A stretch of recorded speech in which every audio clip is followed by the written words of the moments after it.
मार्गदर्शन साप्ताहिक समसामयिकी में बहुत बहुत स्वागत है आपका। हम आपके बीच में उपस्थित हैं 5 नवंबर 2022 से 12 नवंबर 2022 तक में देश विदेश में घटित होने वाली प्रमुख घटनाओं के साथ। हमारे साथ हैं क्रांति पूजा परमार। और तो सुनते हैं पहले उन घटनाओं को जो इस सप्ताह में, विगत सप्ताह में देश विदेश में घटित हुई है। आरंभ करते हैं। पद्मश्री पुरस्कार से सम्मानित प्रोफेसर आचार्य राम यतना शुक्ला का 90 वर्ष की आयु में निधन। वे संस्कृत के विद्वान और काशी विद्वत परिषद के पूर्व अध्यक्ष थे। गुजरात कैडर के सेवानिवृत्त अधिकारी भरत लाल को राष्ट्रीय सुशासन केंद्र का महानिदेशक नियुक्त किया। राष्ट्रीय सुशासन केंद्र के महानिदेशक के रूप में आए हैं भरत लाल जी। पश्चिम बंगाल सरकार की लक्ष्मी भंडार योजना को महिला एवं बाल विकास श्रेणी में स्कॉच पुरस्कार मिला है। भारत के सबसे बुजुर्ग मतदाता श्याम शरण नेगी का 106 वर्ष की आयु में निधन हो गया। बता दें कि नेगी जो है चुनाव आयोग के ब्रांड एम्बेसडर भी रह चुके हैं। उन्होंने अंतिम बार हिमाचल प्रदेश विधानसभा चुनाव में 2 नवंबर को डाक मतपत्र के द्वारा अपना मतदान किया था। सबसे बुजुर्ग मतदाता लोकतंत्र में, जो हमारे देश का लोकतंत्र है, इसमें सबसे बुजुर्ग मतदाता का निधन हो गया है जी। और इनका निधन 5 नवंबर 2022 को हुआ है और ये थे श्याम शरण नेगी जी। आगे केंद्रीय मंत्री डॉक्टर मनसुख मंडाविया ने vision 2030 chemicals and petrochemicals build India विषय के साथ प्रगति मैदान नई दिल्ली में इंडिया केम 2022 का उद्घाटन किया। इंडिया केम 2022 का उद्घाटन किया केंद्रीय मंत्री डॉक्टर मनसुख मंडाविया ने जी। आगे प्रख्यात कला समीक्षक और ललित कला के विद्वान विजय कुमार मेनन का 86 वर्ष की आयु में निधन हो गया। बता दें कि इनका निधन 1 नवंबर 2022 को हुआ है। पीएम मोदी की अध्यक्षता में केंद्रीय मंत्रिमंडल ने होलोंगी ईटानगर में ग्रीनफील्ड हवाई अड्डे के नामकरण को डोनी पोलो हवाई अड्डे ईटानगर के रूप में मंजूरी दी। यानी ईटानगर में जो हवाई अड्डा है उसका नामकरण किया गया है डोनी पोलो हवाई अड्डा। अरुणाचल में इस हवाई अड्डे का अभी हाल में पीएम मोदी ने की अध्यक्षता में केंद्रीय मंत्रिमंडल ने इसकी स्वीकृति प्रदान की है। मुंबई ने हिमाचल प्रदेश को हराकर सैयद अली मुश्ताक ट्रॉफी का 2022 का संस्करण जीता है। यह बहुत ध्यान में रखना है, सैयद मुश्ताक अली ट्रॉफी जो क्रिकेट की एक बहुत महत्वपूर्ण ट्रॉफी है, इसको मुंबई ने फाइनल में हिमाचल को हराकर प्राप्त किया है। और यह पहली बार ऐसा हुआ है जब मुंबई ने इसे जीता है। यानी मुंबई के लिए पहली जीत थी। केंद्रीय आवास और शहरी मामलों के मंत्री हरदीप सिंह पुरी और केरल के मुख्यमंत्री पिनरई विजयन ने संयुक्त रूप से कोच्चि में 15वें शहरी गतिशीलता भारत सम्मेलन और एक्सपो 2022 का उद्घाटन किया। सेल्फ एम्प्लॉयड वुमेन एसोसिएशन की संस्थापक सह पद्म विभूषण प्राप्तकर्ता व महिला अधिकार कार्यकर्ता इला भट्ट का 89 वर्ष की आयु में निधन हो गया। महिला अधिकारों के लिए क्रियाशील इला भट्ट 89 साल की आयु में इस धरा को छोड़ चुकी हैं और इनका निधन हुआ है 2 नवंबर को जी। प्रसिद्ध मलयालम उपन्यासकार से सेतु माधवन को वर्ष 2022 के लिए प्रतिष्ठित यजुथार्चन पुरस्कार केरल का शीर्ष साहित्यिक पुरस्कार से सम्मानित किया गया। केरल का शीर्ष साहित्यिक पुरस्कार है यजुथार्चन पुरस्कार, जिससे सम्मानित किए गए हैं सेतु माधवन। प्रसिद्ध मलयालम साहित्यकार सेतु माधवन को यह पुरस्कार मिला है। आगे पूर्व भारतीय क्रिकेटर जो है विराट कोहली, जो भारत के पूर्व कप्तान है, पूर्व भारतीय क्रिकेट कप्तान विराट कोहली, अक्टूबर महीने का उन्हें प्लेयर ऑफ द मंथ चुना गया है जी। आईसीसी ने जो प्लेयर ऑफ द मंथ की घोषणा किया और वो पुरस्कार प्राप्त किए हैं भारत के पूर्व कैप्टन और वर्तमान में भारत की ओर से सबसे अधिक रन बनाने वाले 2020 वर्ल्ड कप में भारत की ओर से नहीं, अभी तक की जब हम बात कर रहे हैं तो सबसे ज्यादा रन उनके ही नाम है और विराट कोहली को मिला है। आगे महाराष्ट्र सरकार ने सिंधुदुर्ग जिले में छिपी ग्रीनफील्ड हवाई अड्डे के नाम स्वतंत्रता सेनानी और समाजवादी दिवंगत बैरिस्टर नाथ के नाम पर रखने का फैसला किया। देश के सबसे प्रतिष्ठित फिल्म पुरस्कार 68वें राष्ट्रीय पुरस्कार का आयोजन नई दिल्ली के विज्ञान भवन में किया गया जी। 68वें राष्ट्रीय फिल्म पुरस्कार का आयोजन विज्ञान भवन नई दिल्ली में किया गया है। सीबीआई ने अवैध मादक पदार्थों की तस्करी नेटवर्क के खिलाफ एक बहुचरण ऑपरेशन गरुड़ शुरू किया है। ऑपरेशन गरुड़ की शुरुआत हुई है सीबीआई के द्वारा। प्रधानमंत्री नरेंद्र मोदी ने गांधीनगर से Mumbai Vande Bharat Express semi high speed train को हरी झंडी दिखाई है। अडानी ग्रीन एनर्जी लिमिटेड ने राजस्थान के जैसलमेर में 600 मेगावाट क्षमता के साथ दुनिया का सबसे बड़ा पवन और हाइब्रिड पावर प्लांट चालू किया। राष्ट्रपति द्रौपदी मुर्मू ने 2022 के लिए स्वच्छता मानकों पर शहरी स्थानीय निकायों की रैंकिंग जारी की है। इंदौर लगातार छठी बार भारत के सबसे स्वच्छ शहर के रूप में उभरा, जबकि सूरत ने 2020 के बाद से दूसरे सबसे स्वच्छ शहर के रूप में हैट्रिक बनाई है। चलिए, बहुत ध्यान देने योग्य बात है, इंदौर लगातार छठा साल भारत का सबसे स्वच्छ शहर बना है और हैट्रिक पूरा किया है। 2020, 2021, 2022 में लगातार तीसरा बार दूसरे स्थान पर रहकर सूरत ने, अर्थात पिछले 2 वर्षों से 2 रैंकिंग चेंज नहीं, 3 सालों से, यूँ तो पहला स्थान 6 साल से चेंज नहीं हो रहा है, इंदौर अपने स्थान पर बना हुआ है। पीएम मोदी ने भारत के G20 प्रेसिडेंसी के लोगो, थीम और वेबसाइट का अनावरण किया। लोगो पर कमल और वसुधैव कुटुंबकम, एक पृथ्वी, एक परिवार, एक भविष्य का संदेश है। G20 प्रेसिडेंसी के लोगो जारी किया गया है और वसुधैव कुटुंबकम, एक पृथ्वी, एक परिवार, एक भविष्य का संदेश दे रहा है यह लोगो। हरियाणा के मुख्यमंत्री मनोहर लाल खट्टर ने सीएम डैशबोर्ड पोर्टल लॉन्च किया है, जिसमें सभी विभागों का रियल टाइम डाटा व प्रमुख योजनाओं पर किए गए निर्णय हैं। उसमें यूपी सरकार ने वर्ष 2041 तक मथुरा वृंदावन को शून्य कार्बन उत्सर्जन पर्यटन स्थल बनाने की घोषणा की है। जी, इस प्रकार से 2041 तक एक लक्ष्य निर्धारित किया गया है उत्तर प्रदेश सरकार द्वारा कि मथुरा और वृंदावन को बिल्कुल शुद्ध कर दिया जाएगा और शून्य कार्बन उत्सर्जन पर्यटन स्थल के रूप में यह डेवलप हो जाएगा। ओडिशा सरकार ने 10 नवंबर 2022 को बाजरा दिवस के रूप में मनाने की घोषणा की है।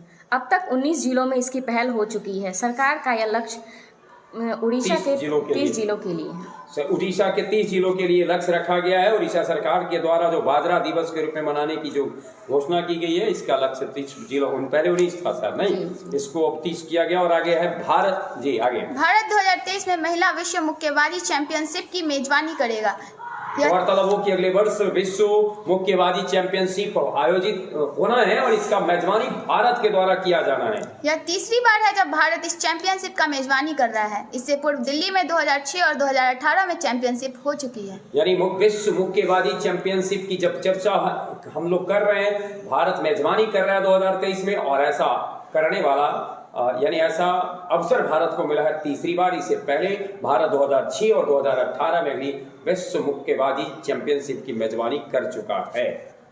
हर साल 11 नवंबर को भारत के पहले शिक्षा मंत्री मौलाना अबुल कलाम आजाद की जयंती के उपलक्ष्य में राष्ट्रीय शिक्षा दिवस मनाया जाता है। राष्ट्रीय शिक्षा दिवस मनाया जाता है 11 नवंबर को। और बिहार के लिए खास बात इसलिए भी रही है कि बिहार में स्थिति को बिहार के मुख्यमंत्री ने बिहार के प्राथमिक और मध्य विद्यालय के विद्यार्थियों के लिए शनिवार को बैगलेस डे घोषित किया है। अंतर्राष्ट्रीय हॉकी महासंघ FIH के नए अध्यक्ष के रूप में मोहम्मद तैयब इकराम को चुना गया। इंटरनेशनल हॉकी एसोसिएशन के नए अध्यक्ष चुने गए हैं मोहम्मद तैयब इकराम। जी, भारतीय नौसेना के जहाज INS शिवालिक व INS कैमोर्ता ने जापान के योकोसुका में 70वें अंतर्राष्ट्रीय फ्लीट रिव्यू में भाग लिया। पीएम मोदी ने भारत के G20 प्रेसिडेंसी के लोगो, थीम और वेबसाइट का अनावरण किया।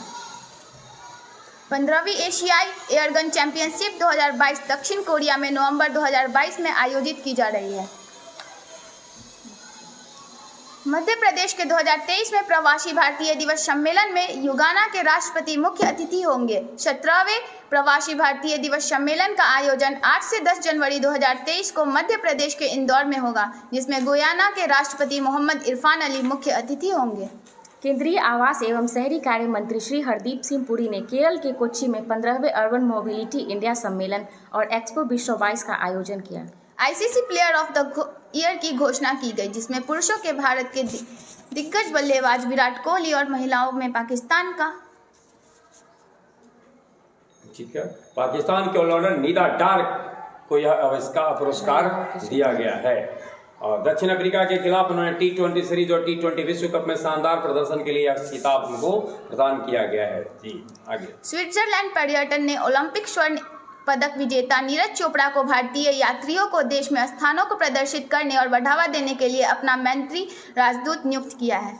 डेनमार्क के युवा टेनिस खिलाड़ी होल्कर रूने ने पेरिस मास्टर्स के फाइनल में पूर्व विश्व नंबर 1 खिलाड़ी नोवाक जोकोविच को हराकर ये खिताब अपने नाम किया है। एडिडास ने कंपनी के सीईओ के रूप में बियोर्न गुल्डेन के नियुक्त किया है। बियोर्न गुल्डेन इससे पूर्व पूमा के चीफ एग्जीक्यूटिव ऑफिसर थे। गुल्डेन नॉर्वे के पेशेवर फुटबॉल और हैंडबॉल की खिलाड़ी रह चुके हैं। भारत के मुक्केबाज स्टार लवलीना बोरगोहेन ने एशियाई मुक्केबाजी चैंपियनशिप 2022 में महिलाओं के 75 केजी वर्ग में स्वर्ण पदक जीता है।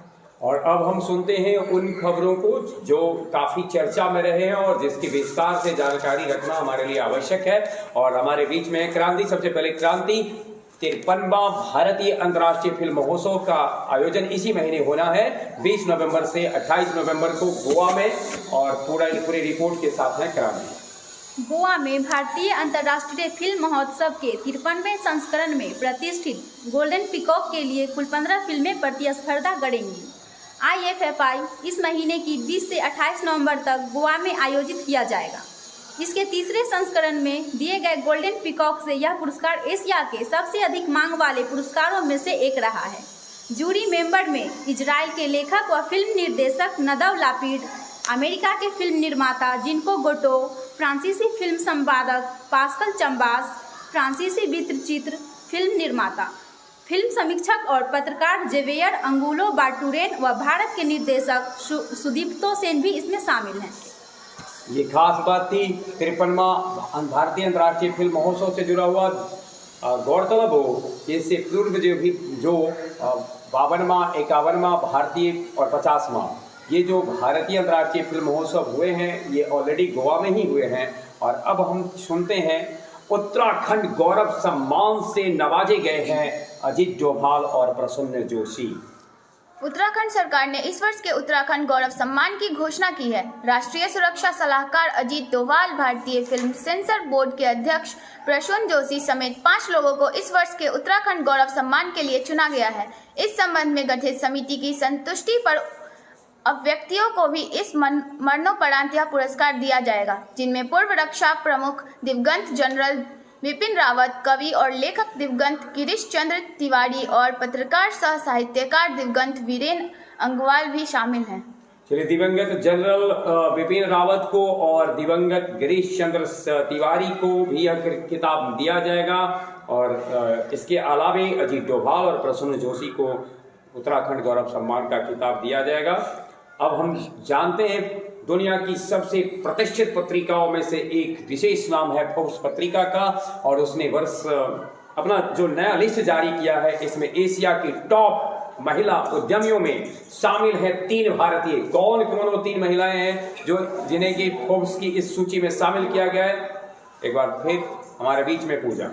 फोर्ब्स की टॉप 20 एशियाई महिला उद्यमियों की सूची में 3 भारतीय महिला उद्यमियों को शामिल किया गया है। इस सूची में उन महिलाओं को शामिल किया गया है जिन्होंने कोविड-19 महामारी के चलते पैदा हुई अनिश्चितता के बीच अपने कारोबार को बढ़ाने में योगदान दिया है। फोर्ब्स की नवंबर अंक में प्रकाशित सूची में स्टील अथॉरिटी ऑफ इंडिया की चेयरपर्सन सोमा मंडल, एमक्योर फार्मा की एग्जीक्यूटिव डायरेक्टर नमिता थापर और होन्सा कंज्यूमर की को-फाउंडर तथा चीफ इनोवेशन ऑफिसर गजल अलद भी इसमें शामिल हैं। ये थे यानी कि कोविड-19 के दौरान जो उन्होंने जो अपनी जो क्रियाशीलता दिखाई है, जो अपनी सूझबूझ दिखाया, इसके लिए इनको शामिल किया गया है। अब है हमारा राष्ट्रीय फ्लोरेंस नाइटिंगेल पुरस्कार 2021 की घोषणा की गई है। जानते हैं कि इस पुरस्कार में किसको क्या मिलने वाला है। भारत के राष्ट्रपति द्रौपदी मुर्मू ने राष्ट्रपति भवन में नर्सिंग पेशेवरों को वर्ष 2021 के लिए राष्ट्रीय फ्लोरेंस नाइटिंगेल पुरस्कार प्रदान किया। राष्ट्रीय फ्लोरेंस नाइटिंगेल पुरस्कारों की स्थापना वर्ष 1973 में स्वास्थ्य और परिवार कल्याण मंत्रालय द्वारा किया गया। समाज में नर्सों और नर्सिंग पेशेवरों द्वारा प्रदान की गई सेवाओं के लिए प्रदान करने के लिए इसकी स्थापना की गई थी। उत्तराखंड के कुमाऊं की 2 नर्से शशिकला पांडे व गंगा जोशी के इस अवार्ड से नवाजा गया। यानी उत्तराखंड की 2 नर्सें शशिकला पांडे और गंगा जोशी को इस पुरस्कार से नवाजा गया है। और ये पुरस्कार द्रौपदी मुर्मू जी के हाथों मिला नाइटिंगेल पुरस्कार 2021। और इस सप्ताह की यूँ तो बहुत सारे महत्वपूर्ण खबर हैं, लेकिन जो हमारे इस साप्ताहिक रिपोर्ट का अंतिम रिपोर्ट है वह अरुणा मिलर मैरीलैंड में एलजी। अरुणा मिलर मैरीलैंड में लेफ्टिनेंट गवर्नर का पद संभालेंगी। भारतीय अमेरिकी महिला मिलर आईएनवी को बन गई हैं। मैरीलैंड में लेफ्टिनेंट गवर्नर का पद संभालने वाली पहली अप्रवासी बन गई हैं। 58 वर्षीय मिलर का रिश्ता भारत के हैदराबाद से है। वह महज 7 वर्ष की थी जब उनके परिवार ने भारत छोड़ दिया। इनका जन्म 6 नवंबर 1964 को आंध्र प्रदेश राज्य में हुआ था। ये थी हमारे साप्ताहिक समसामयिकी की विशेष रिपोर्ट जो 5 नवंबर से लेकर के 12 नवंबर के बीच के साथ था। बने रहे हमारे साथ। बहुत बहुत धन्यवाद।